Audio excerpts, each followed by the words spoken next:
Pasti kan lebih murah grup daripada FIT. Bagaimana bisa dibilang lebih murah? Betul, memang klaim murah itu perlu kita jelaskan dengan keterbukaan. Kenapa kami tidak bisa sangat murah? Karena memang ada standar pelayanan minimal yang harus kita berikan. Umroh mandiri itu wajib harus punya pemahaman dasar tentang ketentuan-ketentuan Saudi Arabia. Memang sebuah tantangan ya. Antusias masyarakat yang berangkat umroh ini luar biasa. Ini menandakan tentu kesyukuran kita bersama bahwa Indonesia adalah negara yang makmur. Karena apapun yang kita spend, yang kita keluarkan di jalan Allah, Allah akan ganti.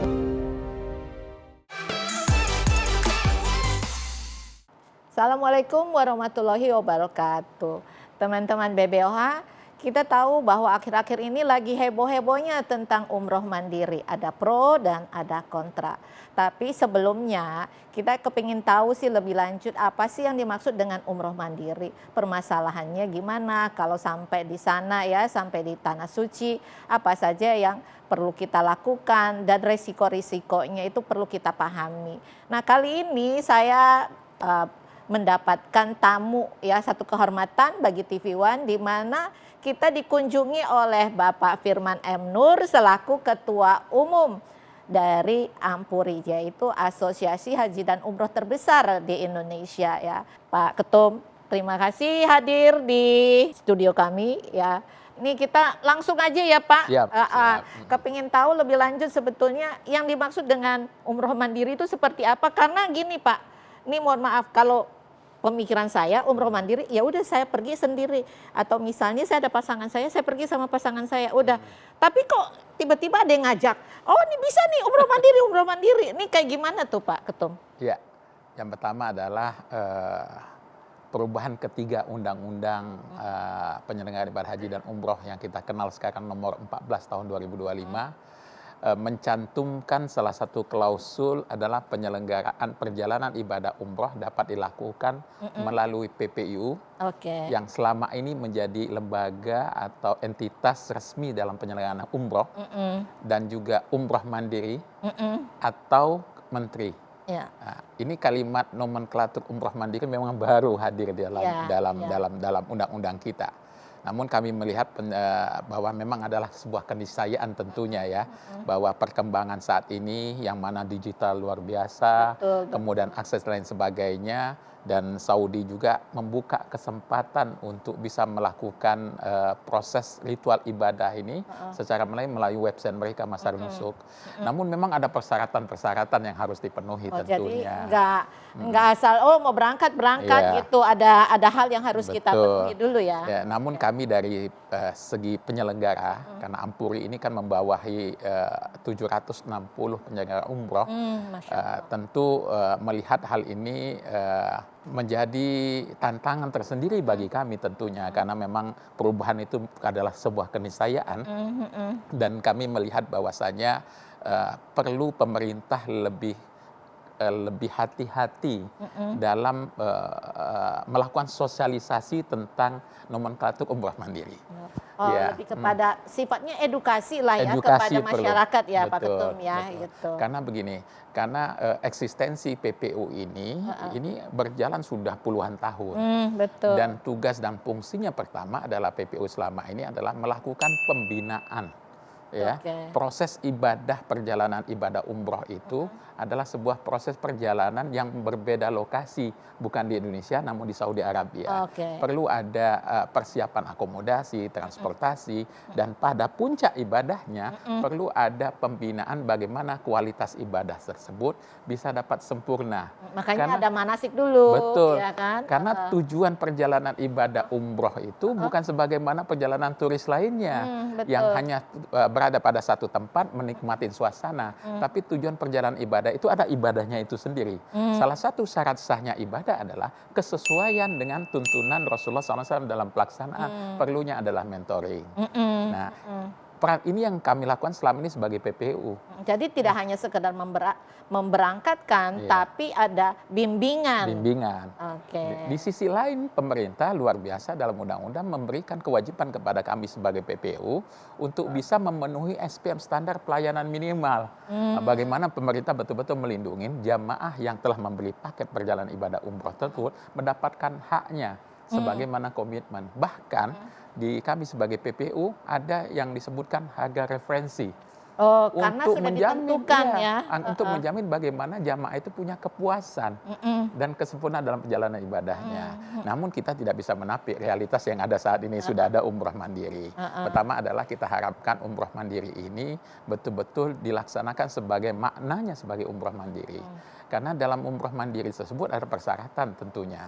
Pertama adalah persyaratan administratif, memiliki dokumen perjalanan paspor yang masih berlaku, kemudian memiliki visa. Ya, visa ini yang perlu koordinasi tentunya, karena sampai saat ini walaupun di Masar Nusuk banyak klaim mengatakan bisa diakses, namun dalam pelaksanaannya sampai tidak ada yang keluar dengan visa langsung. Tapi juga ada aturan kita yang Siskopatu itu, Pak. Nah, undang-undang itu perlu kita pahami, memang harus memiliki visa dan memiliki akomodasi dan transportasi yang dibeli melalui penyedia layanan. Oke, tetap aja juga harus bersinggungan dengan PPIU juga berarti. Kami melihat sebetulnya yang dimaksud dengan umroh mandiri ini adalah berangkat dengan progres yang tidak dalam sebuah rombongan besar. Namun jadi semacam kayak private tour lah kalau kita ngomong yang konvensional, yang reguler. pasnya kita katakan sebetulnya private tour itu sudah berlaku selama ini. Karena Saudi Arabia, Bu Lini, ketika sudah memberikan kemudahan dan pengurangan pengetatan, namun tetap bagi mereka adalah kepastian pelayanan itu menjadi persyaratan. Jadi jamaah yang akan berangkat umroh mandiri diwajibkan sebagaimana undang-undang menyatakan adalah membeli layanannya melalui penyedia layanan, dan penyedia layanan dalam undang-undang adalah PPU itu sendiri. Atau bahkan kalau seandainya misalnya gini, kita ke Saudi mendapatkan akses di Nusuk, kemudian ingin mendapatkan visa, memang ada kewajiban-kewajiban yang harus dipenuhi, akomodasinya lain sebagainya. Nah, kami sebagai penyelenggara ibadah umroh kan punya pengalaman puluhan tahun. Nah, dalam praktek kami memang tidak semuanya berjalan mulus. Ada hal-hal yang terjadi mungkin di luar kemampuan kita, ketidaksesuaian, hotel lain sebagainya. Itu secara entitas bisnis yang clear dan resmi saja itu bisa terjadi. Ada masalah, apalagi kalau pergi sendiri, ya Pak Ketum ya. Yang kedua aspek kenyamanan, ibadah itu perlu ketenangan hati. Betul. Jadi lebih nyaman tentunya kalau seandainya sudah ada yang ngatur. Benar. Dan satu hal yang menarik Bu Limi adalah kami sebagai PPU itu sebetulnya yang menjadi saat ini membuat kita kan menjadi keluhan masyarakat kan perjalanan ibadah umroh mahal nih, mandiri murah. Nah, apakah seperti itu? Nah, mohon maaf Pak Ketum, kalau saya kan ngelihat gini, yang PPIU aja ngumpulin orang segitu banyak, itu pasti kan harga tiket aja nih, porsi paling besar kan harga tiket kan. Pasti kan lebih murah grup daripada FIT, ya kan. Bagaimana bisa dibilang lebih murah gitu. Terus kemudian juga ke hotelnya juga demikian. Betul. Harga apa namanya grup. Dengan FIT kita saja kalau seandainya menjalankan rombongan umroh, rombongan kecil dan jumlah kamarnya kurang dari 10, berbeda dengan yang di atas 10. Ini ibaratnya kayak orang beli grosir sama beli retail kan beda ya kan Pak Ketum. Jadi mungkin dalam kesempatan ini kita ingin menyampaikan bahwanya sebetul memang klaim murah itu perlu kita jelaskan dengan keterbukaan. Pertama adalah mungkin ada 1-2 orang dapat tiket promo. Itu jauh-jauh hari kali ya Pak Ketum. Iya, 1-2 kan jauh-jauh tiket hari. promo. Terus seringkali juga bilang tidak termasuk ini, tidak termasuk ini, tidak termasuk ini. Seringkali begitu kan. Begitu setelah dijumlahkan ternyata lebih mahal daripada. Yang kedua selalu saya sampaikan tantangan biaya komponen tiket tadi, betul. Mungkin ada promo, ada tidak promo, tapi FIT dan grup tadi pasti berbeda. Yang kedua adalah yang paling banyak adalah transportasi darat berada di Saudi Arabia. Mungkin kita terbuka saja ya, rata-rata struktur biaya kami, pos transportasi darat hanya $40. $40 6 kali, ini sekitar 700.000. Wah itu mah, ya apalagi kalau di sana kita anggap ya 7 malam lah ya, Iya, 7 rata-rata malam. ya. Perjalanan dari airport ke Madinah, dari Madinah. 700.000 ya berarti ya sehari hanya 100.000 berarti. Betul. Jadi sebetulnya kalau kita mau apple to apple dalam membandingkan, ya sebetulnya harusnya lebih murah travel ya. Betul. Tapi kenapa kami tidak bisa sangat murah? Karena memang ada standar pelayanan minimal yang harus kita berikan. Iya. Akomodasinya minimal bintang 3, jaraknya tidak 1,5 kilo dari Masjidil Haram, kemudian konsumsi yang makannya 3 kali sehari dalam bentuk prasmanan, tidak bisa box lain sebagainya. Karena ini hal-hal yang membuat dalam proses perjalanan itu ada kos yang harus kita pertimbangkan. Karena itu juga menyangkut kenyamanan bagi jamaah kan. Betul. Makanya dipikirkan sampai harus minimal bintang 3, makan 3 kali sehari. Karena kan buat kenyamanan si jamaah tadi kan, Pak Dukun kan. Kalau mandiri kan terserah deh mau beli makan di mana gitu kali ya. Jadi mungkin begini, kalaupun istilah yang paling clear dengan undang-undang kemandirian itu, umroh mandiri artinya umroh berangkat ya dengan rombongan keluarga terbatas ya, tetap dengan fasilitas yang disiapkan, fasilitas dasarnya yang disiapkan oleh penyedia layanan, dalam ini PPU. Yang kedua adalah umroh mandiri itu wajib ya harus punya pemahaman dasar tentang ketentuan-ketentuan Saudi Arabia. Kita tidak mau nanti efeknya di belakang adalah ketika orang berangkat sendiri-sendiri tanpa ada pengaturan yang ketat, yang jelas bagi mereka, terjadi pelanggaran-pelanggaran di Saudi Arabia yang berefek kepada ketidaknyamanan jamaah. Yang kedua adalah dalam undang-undang sedikit yang agak perlu kita hati-hati kan, bahwa penjaminnya tidak ada. Tapi kalau rombongan umroh dengan PPU, udah jelas ada travelnya. Ada travelnya. Bahkan kalaupun sakit sampai ditungguin itu. Oh iya, betul. Reschedule pesawat lain segala macam resikonya. Ya, itu tanggung jawab dari PPIU ya. Jadi kita melihat bahwasanya mungkin adalah sebuah alternatif pilihan, tapi memang perlu kajian yang clear juga. Pemahaman yang bagus yang baik untuk tentang bagaimana pelaksanaan perjalanan yang dilakukan secara mandiri. Nah, di lain kesempatan ini sebuah tantangan bagi penyelenggara, teman-teman penyelenggara perlu untuk juga membuka diri, ya. Tentu kan tidak semua paket harus kita buat dalam rombongan. Mungkin sekarang itu lebih customize ya. Gitu ya. Yang kedua adalah dengan berkembangnya industri pariwisata, Saudi Arabia sekarang membuka diri menjadi destinasi pariwisata. Oh iya. Ya. Jadi teman-teman sebetulnya bisa menggiring lebih banyak lagi keinginan untuk para pelaku perjalanan mandiri ini, bukan hanya ibadahnya saja diikutkan dengan wisata-wisata yang lainnya, dan destinasinya cukup baik, luar biasa. Dan Saudi Arabia berbenah luar biasa, dan event-eventnya malah kan banyak event-event internasional diadakan di Saudi Arabia. Ya, itu salah satu cara untuk menarik wisatawan. Iya, betul. Gitu. Oke, teman-teman BBOH, kita break dulu sebentar ya. Sebelumnya, ya habis itu kita akan kembali lagi ke sini.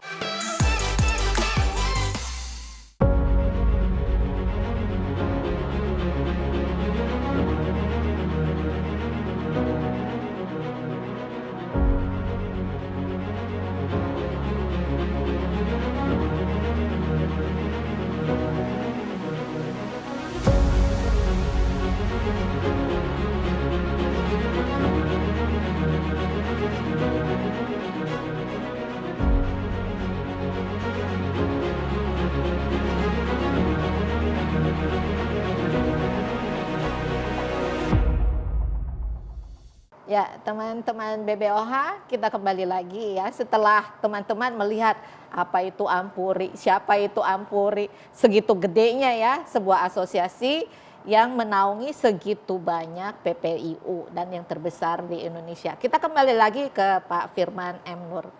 Pak, larangan apa saja sih sebetulnya yang tidak boleh ibaratnya yang dilakukan oleh baik itu PPIU ataupun perorangan? Terutama saya melihat kan banyak masalah ya, ada yang berangkat nggak pulang, nggak ada tiket pesawat gitu. Mungkin bisa sharing kali dengan teman-teman di sini. Memang sebuah tantangan ya.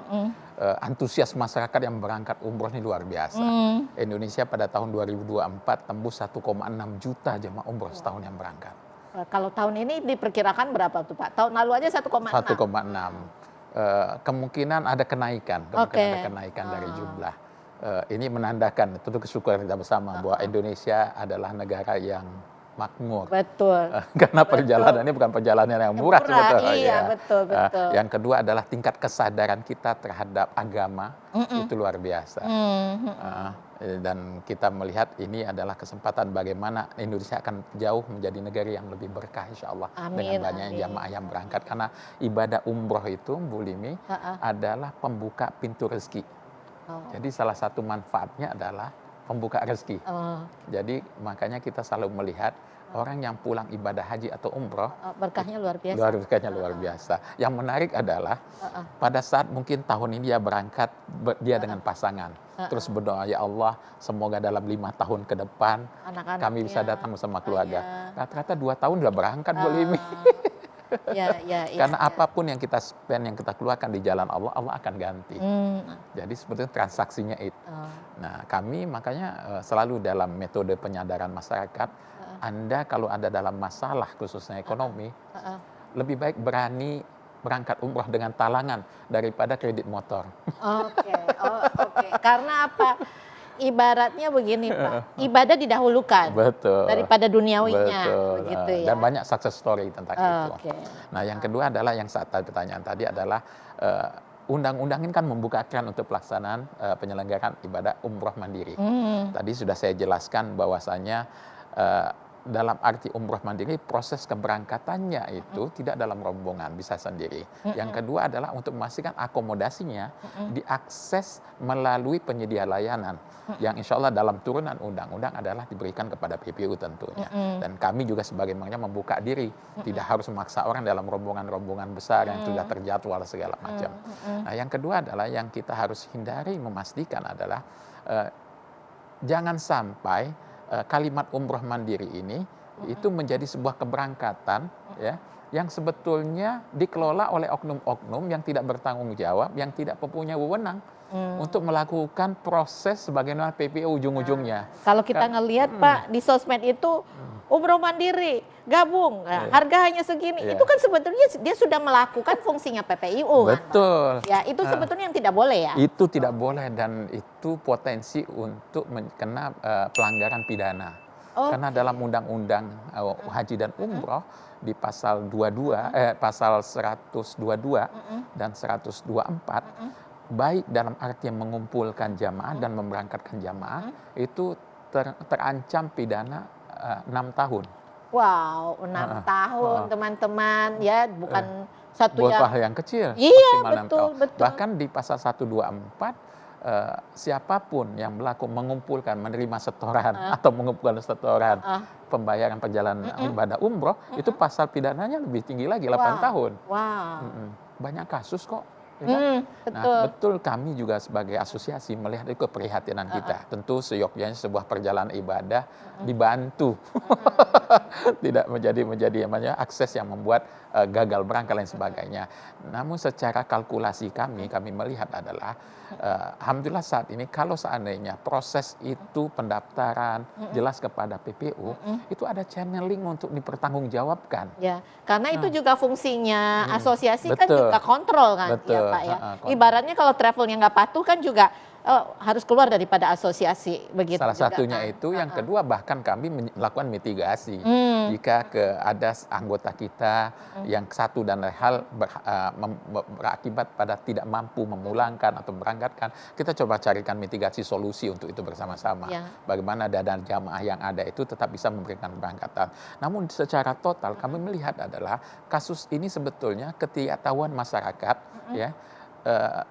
Memberikan dananya kepada oknum yang mengklaim sebagai penyelenggara, gitu. Itu aja sudah banyak kasus. Apalagi saat ini di media sosial, ya banyak sekali individu-individu yang mencoba untuk dengan semangat umroh mandiri, mencoba untuk mengumpulkan orang, sedangkan dia tidak punya kantornya, tidak tahu bahkan orangnya kita juga tidak kenal karena media sosial, ya. Kemudian dibuat event dan kita juga belum tahu pasti apakah dia punya reservasi dan sebagainya. Jadi proses mengumpulkan orangnya aja itu sudah menjadi pelanggaran pidana dalam undang-undang. Yang kedua mengumpulkan dananya. Yang ketiga adalah perlindungan terhadap jamaahnya kan nol akhirnya. Ya, betul. Dan itu berefek kepada tentu negara harus hadir mau tidak mau. Nah, makanya kami melihat bahwasanya perlu sekali pemerintah, dalam hal ini Kementerian Haji dan Umroh Indonesia, melakukan sosialisasi yang lengkap, yang total kepada masyarakat sebelum semangat euforia tentang umroh mandiri ini menimbulkan korban. Begitu. Jadi sebetulnya ya perlu edukasi lah ya ke masyarakat. Jadi bukan umroh mandiri kemudian jadi euforia dan semua orang mau berangkat tanpa melalui PPIU, karena ada dasar hukumnya tadi kan Pak. Betul. Dan yang terutama juga kalau sakit siapa yang mau ngurus di situ, dan amit-amit deh Pak, ada yang meninggal di sana siapa yang ngurus kan juga nggak tahu kan. Biasanya itu kan sampai asosiasi juga turun tangan, siapa yang ada di sana terus dicek ya kan. Kemudian misalnya ada grup yang udah harus pulang, kemudian harus ada yang stay, ya kan, yang buat ngurusin jamaahnya. Betul. Itu kan fungsinya PPIU, ya kan. Iya. Kami dalam melindungi, memberikan pelayanan kepada totalitas. Dalam kasus travel saya, misalnya 3 bulan yang lalu sudah mau naik pesawat, sudah duduk di pesawat bahkan tiba-tiba sakit, harus diturunkan. Itu kan, mohon maaf, proses yang terpisah. Kalau kita itu keluarga, walaupun berangkat dengan keluarga, hanya yang sakit yang boleh diturunkan. Yang lain tidak boleh turun karena imigrasi sudah selesai, clearance sudah selesai semuanya. Nah, karena bersama dengan PPU, kita kan punya ground handling dan sebagainya, koordinasi. Jadi keluarga tetap pulang, kita yang menyelesaikan urusan dia di rumah sakit, pengawasan, pendampingan sampai selesai pulang, reschedule pesawat dan dipulangkan setelah 2 minggu. Dan kalau terjadi kepada umroh mandiri tanpa ada tanda kutip perlindungannya, siapa yang akan? Karena secara regulasi memang tidak boleh turun loh, kecuali yang sakit. Betul. Tapi kan harus ada yang ngurus. Kalau dia sakit terus nggak ada yang ngurus, gimana gitu. Tentu ya kita berharap pemerintah membuat turunan undang-undang yang betul-betul mengcover tentang hal-hal teknis begitu. Cuman sampai saat ini kan kami berusaha semaksimal mungkin mendorong dan membantu pemerintah. Banyak hal kami mitigasi, ya. Karena sebagai asosiasi bagaimanapun kita perlu hadir untuk memberikan mitigasi dan bantuan. Ya, dan kami melihat bahwasanya kita ingin, ya, dengan terbentuknya Kementerian Haji ini, nomenklatur keterwakilan kita Indonesia di Saudi Arabia itu menjadi lengkap. Karena saat ini baru ada kantor urusan haji, belum ada kantor urusan umroh. Sedangkan dengan umroh mandiri akan ada ketidaksesuaian. Contoh yang paling penting, semangat umroh mandiri ini ada oknum-oknum, artinya akan banyak masyarakat berangkat tidak dengan channeling resmi. Muncullah pengepul hanya dengan versi yang berbeda mungkin ya. Kemarin ketika Undang-Undang Nomor 8 tahun 2019 hanya PPU, kami pun kesulitan sekali, banyak sekali oknum-oknum yang berlaku sebagai PPU. Dan tidak bisa ditindak karena jumlahnya sangat besar. Ya, bagaimana sekarang semua terbuka. Nah, mari kita bersama-sama dan kami Ampuri mendedikasikan diri untuk siap berkoordinasi bersama Kementerian Haji dan Umroh Indonesia untuk kita membuat satgas lah. Bagaimana agar betul-betul jamaah kalau seandainya mandiri berangkat ke Tanah Suci sudah memiliki semua kelengkapannya agar tidak terjadi masalah nama baik bangsa kita di depan wajah internasional dan ini di Tanah Suci. Mungkin kita istirahat dulu sebentar, setelah itu kita akan balik lagi.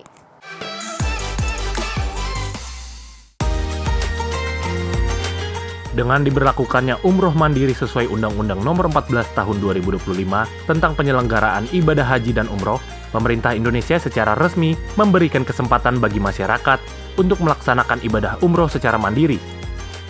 Umroh mandiri merupakan pelaksanaan ibadah umroh dengan mengusung semua keperluan sendiri tanpa bantuan agen travel resmi. Namun para jamaah tetap perlu memiliki pengetahuan dan persiapan yang matang, mulai dari pengurusan visa, pemesanan tiket pesawat, akomodasi, hingga transportasi lokal selama berada di Tanah Suci.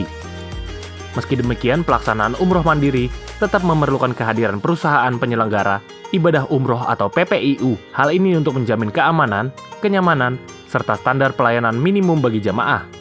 Salah satu asosiasi besar yang menaungi PPIU adalah Ampuri atau Asosiasi Muslim Penyelenggara Haji dan Umroh Republik Indonesia. Ampuri saat ini aktif memberikan edukasi terkait pelaksanaan umroh mandiri dan kaitannya dengan PPIU. Selain menjadi wadah bagi lebih dari 700 penyelenggara haji dan umroh di seluruh Indonesia, Ampuri juga terus mendorong anggotanya untuk memberikan pelayanan terbaik sesuai standar yang ditetapkan pemerintah. Kebijakan umroh mandiri ini diharapkan dapat memberikan pilihan yang lebih luas bagi umat muslim di Indonesia, sekaligus memperkuat kolaborasi antara masyarakat dan penyelenggara resmi dalam menjaga kualitas ibadah umroh. Oke, teman-teman, kembali lagi di segmen terakhir bersama Ampuri di sini ya dengan Pak Firman M. Nur. Nah, hal yang kita kepingin tahu lagi lebih lanjut Pak Ketum, apa yang akan dilakukan oleh Ampuri ya dalam hal supaya para jamaah, calon jamaah itu pergi dengan ada rasa aman, ada rasa nyaman, tanpa ada rasa was-was. Karena kalau mandiri ke sana apalagi yang belum tahu, belum paham ya kan. Terus terang bukan seperti ke negara yang tanpa ibadah ya kan. Mungkin kalau hanya sekedar belanja atau apa tidak diuber oleh waktu. Ini kan ada ritual yang harus dan proses yang harus dijalankan gitu. Ya. Ada dua aspek yang akan kami lakukan. Yang pertama adalah dari segi regulasi. Undang-Undang nomor 14 tahun 2025 ini memasukkan istilah umroh mandiri itu dalam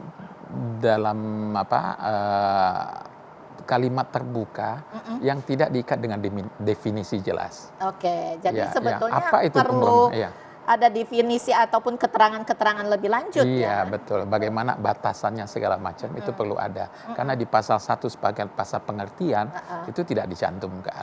Makanya kami ingin memberikan masukan pemerintah agar diberikan turunan daripada undang-undang yang jelas memasang batasan-batasannya apa yang dimaksud dengan umroh mandiri. Bagaimana wewenangnya dan siapa yang melaksanakan, bagaimana pelaksanaan secara detail. Walaupun tadi salah satu persyaratan disebutnya punya layanan akomodasi dari penyedia layanan. Namun itu perlu didetailkan. Karena saat ini ketika jamaah mendengar, masyarakat mendengar umroh mandiri, artinya saya bisa jalan sendiri. Iya kan? Padahal di sana harus jelas channelingnya. Dan kita sudah terbukti, sudah tahu banyak kasus-kasus yang membuat kerugian masyarakat. Dan itu menjadi perhatian kita bersama tentunya. Nah, dalam kesempatan ini Ampuri akan memberikan masukan kepada pemerintah untuk konkret bagaimana definisi dan turunan pasal-pasal itu betul-betul memberikan perlindungan kepada jamaah untuk kepastian aspek kesempurnaan ibadah, aspek kenyamanan dalam menunaikan ibadah, dan aspek keselamatan, baik dari sebelum berangkat, selama perjalanan ibadah, dan pulang lagi ke Indonesia. Itu yang pertama. Yang kedua adalah kita tentu ingin mengajak semua penyelenggara, ya, PPU khususnya, untuk mulai membuka diri bahwasannya digitalisasi adalah sebuah keniscayaan saat ini. Iya, betul, betul. Itu nggak bisa kita hindari, Pak Ketum. Tapi dengan kayak begini, apa yang dilakukan oleh Ampuri? Karena kalau masing-masing itu ibaratnya harus membangun platform ataupun aplikasi, pasti kan biayanya kan jauh lebih mahal. Betul, betul. Pertama adalah tentu kami di Ampuri sebagai asosiasi, referensinya sudah cukup baik ya, bisa akan membangun tentu digitalisasi, channel digital yang bisa membawahi seluruh anggota kita untuk memastikan bahwasannya pesan-pesan atau paket-paket yang ditawarkan ya, bahkan kita sekarang dengan kondisi saat ini kita berharap bisa membicarakan dengan pemerintah SPM itu tidak seketat sebelumnya karena tentu agar tidak akan apple to apple sekali. Di satu sisi dengan peraturan sangat ketat, ada SPM-nya, ada kewajiban yang harus los banget. Tentu kita ingin berimbang ya, sehingga kita punya fleksibilitas untuk memberikan tawaran yang menarik kepada masyarakat. Kita ingin juga masyarakat mendapatkan pelayanan yang jauh lebih murah dari saat ini. Jadi bukan lagi minimal 23 juta itu ya, iya, Pak? Padahal kita kalau saat ini dengan kelola dengan style umrah mandiri, ya kan, yang segala sesuatunya bisa dihilangkan dari kewajiban harus. Tidak lagi bintang 3 ya, Pak. Nggak apa-apa. Ini jauh naik bis. Iya, gitu. salah satu alternatif sekarang begitu. Karena di Saudi banyak hotel sudah menyiapkan transportasi, begitu. Dan itu kan sebuah pilihan. Yang kedua adalah tidak mesti semuanya prasmanan. Ya, makannya boleh nasi box atau bahkan tanpa harus ada pelayanan konsumsi. Ya, mereka boleh pergi beli sendiri, makan sendirilah gitu. Karena saat ini Bu Limi, sebetulnya banyak orang kalau berangkat ke satu destinasi, tujuannya adalah wisata kuliner juga. Jadi jangan sampai double cost, ya kan? Sudah dibudgetin, disiapkan, tapi nggak makan karena Nggak mereka makan. maunya ke yang untuk lain. yang lain, cari suasana baru dan sebagainya. Ya karena Ya. ini Pak, udah terbuka banyak tempat-tempat di Saudi, orang kepengen nyoba juga. Betul. Makan sambil malamnya ngeliatin pemandangan di bawah kota Madinah seperti apa, kayak gitu kali. Kafe-kafe, restoran-restoran dengan view yang terbaik di Mekah, segala bener, macam, Mekah, bener. Madinah, itu sudah mulai ada. Nah, kita tentu ingin berbenah diri juga sebagai penyelenggara dan momen, ya. Tapi bagaimanapun kita berharap Kementerian Haji membuka diri juga untuk melakukan kajian-kajian tersebut, sehingga ada penyeimbang yang clear bahwa kami sebagai penyelenggara. Karena begini Bu Limi, sesungguhnya ada 4.000 PPU yang saat ini yang menjadi perhatian Kementerian Haji dan Umroh yang tentang kelangsungan usahanya. Nah gimana? Kita bayangkan kalau 4.000 berkantor, bercabang, berapa ratus Satu PPIU nggak usah jauh-jauh Pak, 10 orang aja udah 40.000. 40.000, belum cabang lain Yang sebagainya, cabang, belum betul, jaringan. Dan betul. sesungguhnya umroh ini melalui PPU adalah ekonomi keumatan. Yang Ya. kita lihat bahwasanya yang beraktivitas dalam kegiatan ini adalah para kiai, para pesantren, lembaga Islam lain sebagainya. Yang sebetulnya concern utamanya bukan bisnis, pembinaan umat sebetulnya concern utamanya. Betul, betul. Dan kita ingin itu kembali kepada nilai itu sendiri. Jangan sampai semangat umroh mandiri menghilangkan tanda kutip makna ibadah itu. Dan ketika PPU ini hadir mayoritas oleh para ustadz, para kiai tersebut ingin membimbing dan melayani jamaah. Oh iya, apalagi ya itu kan juga sebetulnya ada kerjaan juga buat para ustadz-ustadz ataupun para pembimbing yang jamaah yang bawa jamaah pergi umroh juga kan. Betul. Nah di lain sisi juga kalau saya ngelihat kan Pak, kita untuk PPIU aja syaratnya udah jelas warga negara Indonesia dan beragama Islam. Iya. Jangan sampai ini juga dimanfaatkan oleh warga negara lain ataupun yang non-Islam mengumpulkan orang pergi. Iya, ini ada kemungkinan ini yang seperti kami itu, kan? khawatirkan dengan kelonggarnya kalimat umroh mandiri. Hadirnya adalah korporat besar yang memonopoli dan mendominasi dengan istilah umroh mandiri berlaku tanpa langsung, ya kan, menyediakan layanan dan tentu itu harus diatur dengan ketat. Karena kita ingin bukan eksklusif sebetulnya, kita ingin terbuka, nggak ada masalah terbuka, dan kita siap untuk terbuka, namun kita harus memperhatikan. Dan yang menarik adalah Undang-Undang Nomor 14 Tahun 2025 ada amanat tentang membangun ekosistem haji dan umroh. Kita sudah masuk pada fase bagaimana aktivitas haji dan umroh ini punya kemanfaatan ekonomi sebagai kita bangsa. Karena kan juga nanti di sana ada kampung haji juga Iya, nanti yang betul. lagi lagi proses. pergi juga, Iya. kan, gitu. Karena kita melihat selama ini bahwasanya aspek keekonomian bagi bangsa itu minim sekali. Karena sifat kita penyelenggaraan. Nah, mohon kita harapkan dalam kesempatan ini kita juga memperhatikan itu di samping memastikan bahwasanya izin usaha 4.000 penyelenggara ini dengan ratusan ribu. Gimana bisa tetap eksis ini, tetap Tetap eksis, berlanjut, ini tetap itu yang lanjut. penting, ya kan, Pak Ketum ya, gitu. Oke, terima kasih ya Pak Ketum. Sama-sama, buat waktunya. terima kasih banyak. Terima kasih.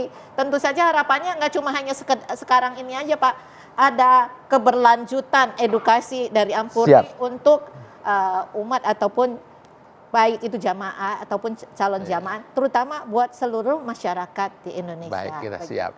Ya. Dan juga menyongsong dengan hadirnya undang-undang baru ini, kita akan bicara banyak tentang haji. Iya, betul. Karena betul. ada saat ini dengan undang-undang baru dan juga di Saudi ada perubahan yang cukup berbeda dari penyelenggaraan haji sebelum-sebelumnya. Kita berharap tentu kita ingin sukses di umroh dan sukses juga di haji. Amin. Dan Indonesia terus mendapatkan tambahan kuota untuk haji. Amin. Karena daftar tunggu yang panjang ini hanya bisa dikurangi dengan tambah banyaknya kuota. Benar. Kalau harus nunggu 20 tahun, 40 tahun, dengkul saya udah kayaknya udah nggak bisa jalan nanti Pak Ketum. Betul. Makanya mesti dapat cepat untuk hajinya. Oke, thank you teman-teman BBOH. Terima kasih banyak atas waktunya dan salam